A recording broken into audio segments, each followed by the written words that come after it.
अंतरात्मा। मैं पैदल घर आ रहा था।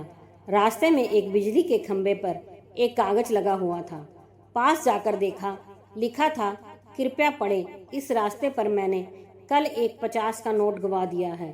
मुझे ठीक से दिखाई नहीं देता। जिसे भी मिले कृपया इस पते पर दे सकते हैं। यह पढ़कर पता नहीं क्यों उस पते पर जाने की इच्छा हुई। पता याद रखा। यह उस गली के आखिरी में एक घर था। वहां जाकर आवाज लगाई तो एक वृद्धा लाठी के सहारे धीरे धीरे बाहर आई। मुझे मालूम हुआ कि वह अकेली रहती है। उसे ठीक से दिखाई नहीं देता। माँ जी, मैंने कहा, आपके खोए हुए 50 रुपए मुझे मिले हैं, उसे देने आया हूँ। यह सुन वह वृद्धा रोने लगी। बेटा, अभी तक करीब 50-60 व्यक्ति मुझे 50-50 दे चुके हैं। मैं पढ़ी लिखी नहीं हूँ, ठीक से दिखाई नहीं देता। पता नहीं कौन मेरी इस हालत को देख मेरी मदद करने के उद्देश्य से लिख गया है।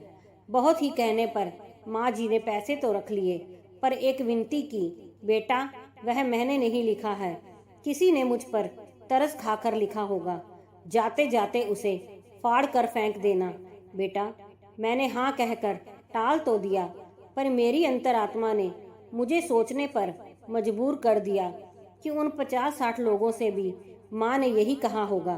किसी ने भी नहीं फाड़ा। जिंदगी में हम कितने सही और कितने गलत हैं, ये सिर्फ दो ही शख्स जानते हैं, परमात्मा और अपनी अंतरात्मा।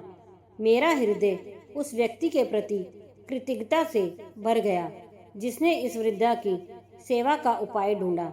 सहायता के तो बहुत से मार्ग हैं, पर इस तरह की सेवा मेरे हृदय को छू गई और मैंने भी उस कागज को फाड़ा नहीं।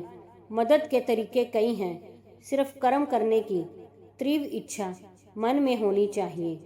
कुछ नेकियां और कुछ अच्छाइयां अपने जीवन में ऐसी भी करनी चाहिए जिनका ईश्वर के सिवाय कोई और गवाह ना हो।